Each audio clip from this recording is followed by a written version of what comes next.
Venezuela America பிரச்சனை, Russia Ukraine பிரச்சனை, இந்த பக்கம் இஸ்ரேல் காசா பிரச்சனை, இன்னொரு பக்கம் சிரியா மற்றும் குர்தின போராளிகளுடைய பிரச்சனை அப்படின்னு சொல்லி பல விஷயங்கள் உலகம் முழுவதுமாக நடந்துக்கிட்டே இருக்கு. கண்டிப்பாக தமிழ் பொக்ஷம் பார்க்கக்கூடிய, தமிழ் பொக்ஷத்தினுடைய இதர சேனல்ஸ் பார்க்கக்கூடிய டிபி ட்ரூப்ஸ்க்கு இதில் ஏதாவது ஒரு 90% விஷயங்கள் தெரிஞ்சிருக்கும். ஆனால் ரொம்பவே நிறைய பேர் எனக்கு கால் பண்ணி கேட்ட விஷயம், ஈரானில் என்ன நடந்துட்டு இருக்கு விக்கி? ஈரானில் ஒரு ப்ரொட்டஸ்ட் நடக்குன்னு சொல்கிற, அந்த ப்ரொட்டஸ்ட்டில் யாராவது இறந்தார்கள் என்றால் நாங்கள் எங்களுடைய ஃபோர்ஸ் அனுப்புவோம் அப்படின்னு சொல்லி அமெரிக்கா சொன்னேன். உண்மையிலேயே ஈரானில் என்ன நடந்துட்டுருக்கு? ஈரான் ஆயத்தல்லா கமேனி அவர்களுக்கு எதிராக ஏதாவது பெரிய புரட்சி வெடிக்கிறதா? இப்படி பல கேள்விகள் மத்தியில் ஆன்சர்ஸ் கண்டுபிடிச்சு கொஞ்சம் கொண்டு வந்திருக்கேன். அன்பு தமிழ் தமிழ் பொக்கிஷத்தின் வணக்கங்கள்.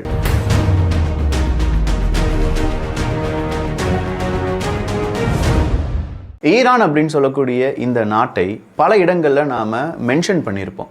ஒரு நாட்டை, அந்த நாட்டு சம்பந்தமாக ஏதாவது ஒரு இன்சிடென்ட் நடந்தாலோ, ஒரு பெரிய செய்தி வந்தாலோ அந்த நாட்டுடன் ஒப்பிட்டு அந்த நாட்டை பற்றி பேசுகிறது நம்முடைய வழக்கம்.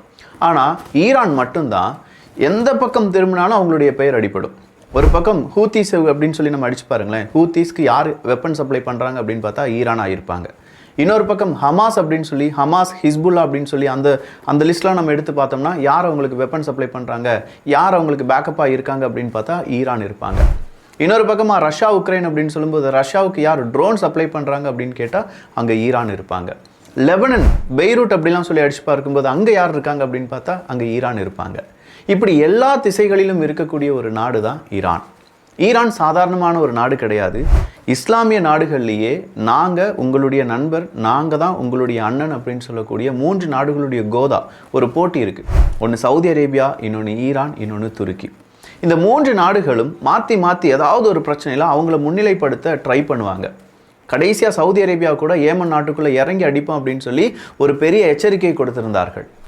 சவுதி அரேபியாவுக்கும் யுனைடெட் அரப் எமிரேட்ஸுக்குமே ஒரு பெரிய சண்டை நடந்துட்டுருக்கு. அதை தனியாகவே ஒரு வீடியோவாக பார்க்கணும், அந்த அளவுக்கு இன்ஃபர்மேஷன் இருக்குது. சவுதி அரேபியா ஆஸ்திரேலியாவிலேருந்து மணலெல்லாம் இம்போர்ட் பண்ணிட்டு இருக்காங்க அப்படிங்கிற இன்ஃபர்மேஷன் உங்களுக்கு தெரியுமா? இதெல்லாம் படித்து இன்னும் அடுத்த வீடியோவில் நம்ம அதெல்லாம் சொல்லிடலாம்னு வச்சுக்கோங்களேன். ஸோ இப்படி 3 நாடுகளுடைய பிரச்சனை, ஒன்று சவுதி அரேபியா, இன்னொன்று துருக்கி, இன்னொன்று ஈரான் அப்படின்னு சொல்லிட்டு இருக்கும்போது ஈரான் எல்லா இடங்களிலுமே இருக்காங்களே விக்கி அப்படின்னு அவங்களுடைய இன்ஃப்ளூயன்ஸ் என்ன அப்படின்னு கேட்டால், ஈரானை பொறுத்த வரைக்கும் அரபுலக இஸ்லாமிய நாடுகளுக்கு என்ன ஆபத்து வந்தாலும் அதுக்கு நாங்கள் அதை நின்று தடுப்போம் அப்படின்னு சொல்லக்கூடிய ஒரு நாடாக இருந்துச்சு ஈரான். ஸோ இப்படி பல நாடுகளை பார்ப்பதனால் இருக்கக்கூடிய உள்ளூர் அரசியல் ஒன்று இருக்குல்ல, அந்த இடத்துல ஆயத்தல்லா கமேனி அவர்களுடைய அந்த அரசாங்கம் நிறைய இடங்களில் கோட்டை விட்டுச்சு. 2022 ஒரு 22 வயசே இருக்கக்கூடிய மாஷா அமினி அப்படிங்கிறவங்க கொல்லப்படுறாங்க. அவங்க ஏன் கொல்லப்பட்டாங்க அப்படிங்கிறது உங்களுக்கு ஞாபகம் இருக்கா? வேற ஒன்றுமே இல்லை, அவங்களுடைய இந்த தலை துணி ஹிஜாப் அப்படின்னு சொல்லுவாங்க பார்த்தீங்களா, இந்த ஹிஜாப் போடாமல் அமினி அப்படிங்கிறவங்க இருந்தாங்கன்னு சொல்லி அவங்கள கஸ்டடியில் எடுத்து அவங்க ஒரு கட்டத்தில் என்ன செஞ்சிடறாங்க, போலீஸ் கஸ்டடியில் கொலை செய்யப்படுகிறார். ஸோ இந்த மாஷா அமினி அப்படிங்கிறவங்களுக்கு ஆதரவாக ஈரானில் பெரும் கூட்டம், அதுவரையிலும் ஈரான் பார்க்காத ஒரு பெரும் கூட்டம் ஆயத்தல்லா கமேனி அவர்களுடைய அரசாங்கத்துக்கு எதிராக பெரிய அளவில் ப்ரொட்டஸ்ட் பண்ணுறாங்க அப்படிங்கிற ஒரு செய்தி தான் ஈரானுக்கு எதிராக மக்கள் கிளர்ச்சி எழுந்து அப்படியே பெரிய போராட்டம் நடத்துகிறாங்க அப்படிங்கிறதுல ஒன் ஆஃப் த பெஸ்ட் போராட்டமாக இருந்துச்சு. 2022க்கு பிறகு ஈரானுடைய பெயரை 3 முறைக்கு அதிகமாக தமிழ் பொக்ஷத்தில் ஃபயர் அப்டேட்டில் நம்ம மென்ஷன் பண்ணியிருப்போம். ஒன்று ஈரானை இஸ்ரேல் அடித்தது, இன்னொன்று இஸ்ரேலை ஈரான் அடித்தது, 3வதாக 2 பேருமே மாற்றி அடிச்சுக்கிட்டது அப்படிங்கிறது தான். ஸோ இந்த இடத்துலலாம் ஈரான் ஏதோ ஒன்று பெருசாக செய்ய போகிறாங்க, ஹமாஸ் சொல்கிறாங்க, ஹிஸ்புல்லா சொல்கிறாங்க எங்களுக்கு பின்னாடி ஈரான் இருக்காங்க அப்படின்னு சொல்லி. பட் ஹமாஸும் ஹிஸ்புல்லாவும் அடி வாங்கும்போது ஈரான் சைலண்டாக வேடிக்கை பார்த்தாங்க என்பது குறிப்பிடத்தக்கது. ஏகப்பட்ட இடத்துல ஈரான் வெளியில் வந்துருவாங்க அப்படின்னு சொல்ல நேரத்திலாம் ஈரான் ரொம்ப அமைதியாக இருந்தாங்க. ஆனால் அவங்களுடைய அமைதி அவங்களுடைய ஒட்டுமொத்த செய்கையும் நமக்கு இங்கே காண்பிக்காமல் விட்டது. காரணம் அவங்க பின்னாடி இருந்து பல விஷயங்கள் செஞ்சுட்டு தான் இருந்தாங்க. இப்போ ஈரானில் போராடக்கூடிய மக்கள் என்ன வார்த்தை சொல்கிறாங்க தெரியுமா? நெய்தர் காசா நார் Lebanon, my life for Iran அப்படின்னு சொல்கிறாங்க. நான் காசாவுக்காகவோ இல்லாட்டி லெபனனுக்காகவோ இல்லை, என்னுடைய வாழ்க்கை ஈரானுக்காக அப்படின்னு சொல்லி போராடுறாங்க. அப்போ என்னுடைய வாழ்க்கை ஈரானுக்காக அப்படின்னு சொல்லும்போது நாங்கள் இங்கே நல்லாவே வாழ முடியல, நாங்கள் ஏன் லெபனனை பார்க்கணும், நாங்கள் ஏன் காசாவை பார்க்கணும், எங்கள் வாழ்க்கையை எங்களுக்கு திருப்பி தாங்க அப்படின்னு சொல்லி ஈரான் மக்கள் போராடுறாங்க. 1-2 நாட்கள் கிடையாது, கிட்டத்தட்ட 13 நாட்கள். மேற்குலக நாடுகள் அவங்க வெளியிடக்கூடிய செய்திகளின் அடிப்படையில் இந்த வீடியோ தொகுப்பு வழங்கப்பட்டதா அப்படின்னு கேட்டால், இவ்வளோ நாள் நான் உலக அரசியல் பேசினதற்கு அது அர்த்தமே இல்லாமல் போயிடும். மேற்குலக நாடுகள் ஈரானை பற்றி தவறாக ஏகப்பட்ட விஷயங்கள் சொல்லுவாங்க, அதை அப்படியே இங்கே வாந்தி எடுக்கிறதுக்கு நான் ஆள் கிடையாது. ஆனால் உண்மையிலேயே மக்கள் அங்கே எப்படி போராடுறாங்க அப்படிங்கிறத பல முனைகள்லேருந்து தெரிந்து கொண்ட பின்பு தான் இங்கே வந்து நம்ம இந்த வீடியோவை பதிவு பண்ணுறோம். அங்கே சாதாரண விஷயம் கிடையாது, அங்கே இன்ஃப்ளேஷன் அப்படிங்கிறது ரொம்ப அதிகமாயிருச்சு. டிசம்பர் மாதம் 2025 நம்ம எடுத்து பார்த்தாலே அந்த ஒரு மாதத்தில் மட்டுமே அவங்களுடைய ஃபுட்டு, அவங்களுடைய வாழ்வு, அவங்க வாழ்க்கைக்கு தேவையான அந்த சாப்பாடு, இல்லாட்டி அரிசி பருப்பு, இல்லை இன்னும் கல்வி, இது எல்லாத்துக்குமே விலை அப்படிங்கிறது 24லேருந்து 45% வரை உயர்ந்திருக்கிறது. ₹1 வித்துட்டு இருந்த அவங்களுடைய ஒரு அரிசி ஒரு நாளில் ஒரே ஒரு மாதத்தில் ₹1.50 விற்கப்படுகிறது. ₹100 வித்துச்சுன்னா ₹150 விற்கிறாங்க அப்படிங்கிறது உங்களால் அக்செப்ட் பண்ண முடியுமா? அப்படிப்பட்ட ஈரானில் எக்கனாமி அப்படிங்கிறது மொத்தமாக கிடையாது. ஏன்னா ஈரானில் எதுவுமே செய்ய முடியாது அப்படிங்கிற ஒரு நிலைமை வரும்போது ஆயத்தல்லா கமேனி அவர்களுக்கு எதிராக மக்கள் ஒன்றிரண்டு போராட்டங்களை நடத்த ஆரம்பிக்கிறாங்க. இது ஒரு சாதாரண போராட்டமாக இருந்துச்சு. ஒரு மார்க்கெட்லேருந்து தான் இந்த போராட்டம் அப்படிங்கிறது தொடங்குது. அந்த மார்க்கெட் ஈரானில் பெருவாரியான மக்கள் பயன்படுத்தக்கூடிய ஒரு மார்க்கெட். விலை அப்படிங்கிறது ஸ்கை ராக்கெட் விலைக்கு போயிட்டே இருக்குது. விண்ணை முட்டும் அளவுக்கு விலை ஏறிக்கிட்டே இருக்குது. அங்கே இருக்கக்கூடிய மக்கள் கேள்வி கேட்குறாங்க, ஏன் இவ்வளோ விலை ஏறுது அப்படின்னு சொல்லி கேள்வி கேட்குறாங்க. அங்கே இருக்கக்கூடிய வியாபாரிகள், எங்களுக்கு வேறு வழி இல்லைமா, நாங்கள் இந்த விலை ஏற்றினா தான் எங்களால் சஸ்டெயின் பண்ண முடியும்னு சொல்கிறாங்க. மக்கள் போராட்டத்தை அறிவிக்கிறார்கள். 1-2 கூட்டமாக நடந்த போராட்டம் திடீர்னு பார்த்தா அங்கே இருக்கக்கூடிய யூனிவர்சிட்டி ஸ்டூடெண்ட்ஸ் என்ன செய்கிறாங்க, இந்த போராட்டத்தில் பங்கு பெறுகிறார்கள்.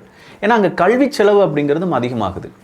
நார்மலாக பிற அரபுலக நாடுகள், இஸ்லாம் நாடுகள் எடுக்கிறத விட ஈரானில் கல்வி செலவு பல மடங்கு உயர்கிறது அப்படிங்கிற ஒரு தகவல் வெளியானோடனே மாணவ மாணவிகளும் இந்த போராட்டத்தில் குதிக்கிறாங்க. அப்படிப்பட்ட போராட்டம் நாளடைவில் ஜென்சி போராட்டமாக மாறுது. ஒரு 5வது 6வது நாளில் இது ஒரு ஜென்சி போராட்டமாக மாறுது. 10வது நாளில் கிட்டத்தட்ட ஒரு 40லேருந்து 45 பேர் இறந்துடுறாங்க அப்படிங்கிற ஒரு செய்தி வெளியாகுது. அதுவரையிலும் ஈரானுடைய ஊடகத்தில் ஒரு செய்தி கூட வெளியாகவில்லை. இதுதான் இங்கே பெரும் பிரச்சனையாக பார்க்கப்படுது. நேற்று என்ன நடந்துச்சுன்னா, என்டையர் இன்டர்நெட்டை ஷட் டவுன் பண்ணுறாங்க. க்ளவுட்ஃப்ளேயராக இருக்கட்டும், அங்கே இருக்கக்கூடிய நெட் பிளாக்ஸாக இருக்கட்டும், அவங்கெல்லாம் ரிப்போர்ட் பண்ணுறாங்க, எஸ் இன்டர்நெட் இல்லை. இன்டர்நெட் மட்டும் கிடையாது, சவுதி அரேபியாவிலேருந்து ரிங் பண்ணால் ஈரானுக்குள்ளே ஃபோன் போக மாட்டுக்கு, லேண்ட்லைன் கனெக்ஷனும் கட் பண்ணி வச்சுருக்காங்க, நெட்வொர்க்கும் கிடைக்க மாட்டுக்கு அப்படிங்கிற ஒரு தகவல் வெளியாகுது. அப்போ டோட்டலாக ஈரான் மக்கள் போராடக்கூடாது அப்படிங்கிறதுக்காக ஈரான் அரசாங்கம் பிளாக் அவுட் பண்ணுறாங்க. இந்த பிளாக் அவுட் அப்படிங்கிற இன்சிடென்ட் நடப்பதற்கான காரணம், அங்கே மறுபடியும் உயிரிழப்புகள் உருவாகி இருக்கிறது. 2500க்கும் மேற்பட்ட நபர்கள் அரெஸ்ட் செய்யப்பட்டிருக்கிறார்கள். 40க்கும் அதிகமான நபர்கள் இறந்திருக்கிறார்கள். இன்னும் நிறைய பேரை காணவில்லை அப்படின்னு சொல்கிறாங்க. போராட்டம் வீரியமிக்க போராட்டமாக மாறிக்கிட்டே இருக்கு. நெய்தர் காசா நார் லெபனன் அப்படின்னு சொல்லக்கூடிய இந்த போராட்டத்தினுடைய அந்த சொல் இருக்குது பார்த்தீங்களா, இதோடி மட்டும் நிற்கலை. டெத் டு த டிக்டேட்டர் அப்படின்னு சொல்லக்கூடிய ஸ்லோகனும் இங்கே பெருசாக பேசப்படுகிறது. அடுத்ததாக அவங்க சொல்லக்கூடிய வார்த்தை என்னன்னா, திஸ் இஸ் ஃபைனல் பேட்டில் அப்படின்னு சொல்கிறாங்க. இதுதான் எங்களுடைய கடைசி போராட்டம். ரெசா பஹல்வி அப்படிங்கிறவர் இருக்காங்க. இந்த ரெசா பஹல்வி யார் அப்படின்னு கேட்டிங்கன்னா, கிரவுன் பிரின்சஸ். இவங்க நாடு கடத்தப்பட்டாங்க. இந்த ரெசா பஹல்வி அப்படிங்கிறவங்க நாடு கடத்தப்பட்டாங்க. அப்போ இந்த பஹல்வி அப்படிங்கிறவர் ரிட்டர்ன் ஆகணும், ஈரானுக்குள்ளே வரணும். இப்போ அவர் வாஷிங்டனில் இருக்கார், அமெரிக்காவில் இருக்கார். அப்படி அந்த பஹல்வி அப்படிங்கிறவரை இங்கே கொண்டு வருவதற்கான ஃபைனல் பேட்டில் இது. ஆயத்தல்லா கமேனி அவர்கள் டெத் டு அப்படின்னு சொல்லக்கூடிய, பொதுவாக டெத் டு இஸ்ரேல் அப்படிங்கிற ஒரு ஸ்லோகன் ஈரான்லேருந்து உருவாகும். இப்போ அதே ஸ்லோகன் யாருக்கு உருவாகி இருக்கிறது அப்படின்னு கேட்டிங்கன்னா, டெத் டு த டிக்டேட்டர் அப்படின்னு சொல்லக்கூடிய ஆயத்தல்லா கமேனி அவர்களுக்கு எதிராக உருவாகி இருக்கிறது. இந்த ரெசா பஹல்வி அப்படிங்கிற இந்த நபர் கிரவுன் பிரின்சஸ் அப்படின்னு சொன்னால் எக்ஸைல் பண்ணப்பட்டார் அப்படின்னு சொல்லி பார்த்தோம். அவர் என்ன சொல்கிறாருன்னா, வாஷிங்டன்லேருந்து, அமெரிக்காவிலேருந்தே சில மெசேஜ் அப்படிங்கிறத அனுப்புகிறார். அங்கே போராட்டத்தில் இருக்கக்கூடிய மக்களிடம் சொல்கிறார், கரெக்டாக 7 மணி 8 மணி 9 மணி இந்த 3 மணி நேரம் அவங்க லோக்கல் டைமில் நீங்கள் என்ன செய்யுங்க, ஸ்ட்ரீட்டில் இருந்தீங்கன்னா ஸ்ட்ரீட்டில், வீட்டில் இருந்தீங்கன்னா ஜன்னலெல்லாம் திறந்துருங்க, கதவெல்லாம் திறந்துருங்க. அதன் பிறகு உங்களுடைய சுதந்திரத்துக்கான கேள்வி, உங்கள் சுதந்திரத்துக்கான சப்தத்தை எழுப்புங்கள் அப்படின்னு சொல்கிறாங்க. இதனால் என்டையராக ஈரான் அங்கே ப்ரொட்டஸ்ட் நடந்துட்டு இருக்கு. ஒட்டு மொத்தமான நபர்கள் இந்த டெத் டு த டிக்டேட்டர் அப்படிங்கிறதும், எங்களுக்கு விடுதலை வேண்டும் அப்படின்னும், எங்களுடைய உயிர் ஈரானுக்காகத்தான் அப்படிங்கிறதும் இங்கே பெருசாக பேசப்படுகிறது. 24 ஹவர் நியூஸ் அப்படிங்கிற ஈரானுடைய செய்தி ஊடகம், அதனுடைய வெப்சைட் இருக்குது. நீங்கள் அதனுடைய ட்விட்டர் அக்கௌண்ட் இல்லாட்டி டெலிகிராம் அக்கௌண்ட்லாம் போனீங்கன்னா, இந்த ஈரானில் நடக்கக்கூடிய ப்ரொட்டஸ்ட் ஏதாவது இருக்காடா அப்படின்னு சொல்லி செக் பண்ணால் ஒரு ப்ரொட்டஸ்ட்டுக்கான செய்தியும் ஈரான் வெளியிடவில்லை. அந்த டைம்லேயே தெரியுது ஈரான் சம்திங் ஏதோ பெருசாக மறைக்கிறாங்க அப்படின்னு சொல்லி. இது மக்களிடையே பேசுபொருளாக மாறும்போது உலக நாடுகளிடையே பேசுபொருளாக மாறுது. இங்கே இந்த இடத்துல தான் அமெரிக்கா சொல்கிறாங்க, எங்ககிட்ட நிறைய பேர் வந்து ரிக்வெஸ்ட் வைக்கிறாங்க, தயவு செஞ்சு இந்த ப்ரொட்டஸ்ட்டில் உங்களுடைய தலையீடு செய்யுங்க. ஏன்னா இந்த பஹல்வி அப்படிங்கிறவர் அமெரிக்காவில் தான் இருக்கார். அப்போ அமெரிக்காவில் இருக்கக்கூடிய நபரை நாங்கள் ஈரானுக்குள்ளே கொண்டு வரணும், ஈரானில் புதிய ஒரு அரசாங்கம் வர வேண்டும், ஆயத்தல்லா கமேனியினுடைய அரசாங்கம் கவிழ்க்கப்பட வேண்டும் அப்படின்னு நினைக்கிறோம். ஸோ அமெரிக்கா இதில் உங்களுடைய கருத்தையும் உங்களுடைய பலத்தையும் காண்பிக்க வேண்டும் அப்படின்னு சொன்னதுனால தான் அந்த ப்ரொட்டஸ்ட், அமெரிக்காவும் அதில் பங்கு இருக்குது. எனவே அங்கே யாராவது இறந்தாங்கன்னா அமெரிக்காவினுடைய படை ஈரானை துவம்சம் பண்ணும் அப்படின்னு சொல்லி ட்ரம்ப் அவர்கள் எச்சரிக்கை கொடுக்கிறார். அயத்தல்லா கமேனி அவர்கள் என்ன சொல்கிறாங்கன்னா, இங்கே போராடக்கூடிய நபர்கள் நாட்டுக்கு எதிரான நபர்கள், அவங்க வந்து ஈரானுக்கு எதிரானவங்க, அவங்க அங்கே இருக்கக்கூடிய இஸ்லாம் மதத்துக்கு எதிரானவங்க அப்படின்னு சொல்லி அவங்கள முத்திரை குத்துறக்கூடிய வேலைகளில் ஈடுபட்டு இருக்காங்க. ஆனால் அதில் சாதாரண மக்கள் இருக்காங்க, சாதாரண பொதுமக்களோடைய அங்கே மாணவ மாணவிகள் இருக்காங்க, அவங்களுடைய எதிர்காலம் இருக்குது அப்படிங்கிறத ஈரான் கன்சிடர் செஞ்சிச்சா அப்படின்னு கேட்டால் இல்லை.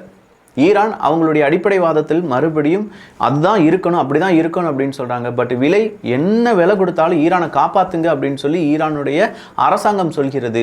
இங்கே இருக்கக்கூடிய மக்கள் கேட்குறாங்க, நாங்கள் ஏன் இவ்வளோ விலை கொடுக்க வேண்டும்? நீங்கள் உங்களுடைய காசை பிற நாடுகள் பிற அமைப்புகளுக்கு செலவழிக்கும் போது உங்களுக்கான செலவுகளை நீங்கள் ஏற்க முடியாது.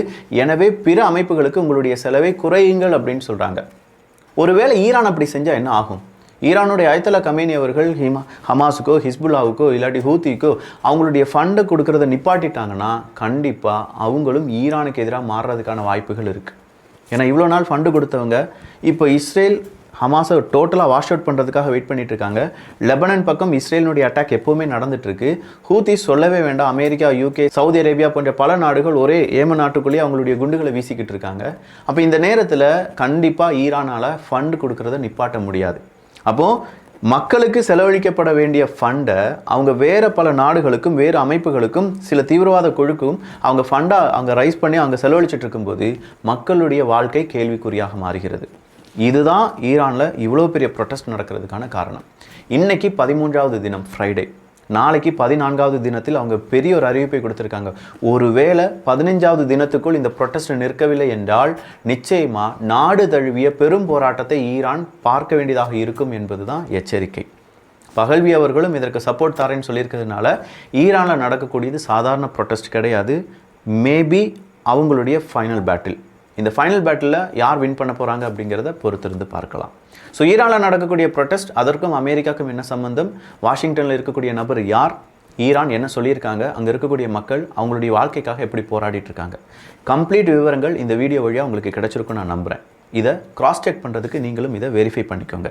இல்லை வெரிஃபை பண்ணிக்கோங்க அப்படிங்கிறது டைம் இருக்கிறவங்க அப்படி வெரிஃபை பண்ணி இது உண்மையாக செய்தியாக உங்களுக்கு தெரிந்தது என்றால் 4 நண்பர்களுக்கு பகிரலாம். நல்லதை பகிர்ந்து ஷேர் பண்ணி நல்ல சமுதாயத்தை உருவாக்குவோம். நன்றி, வணக்கம்.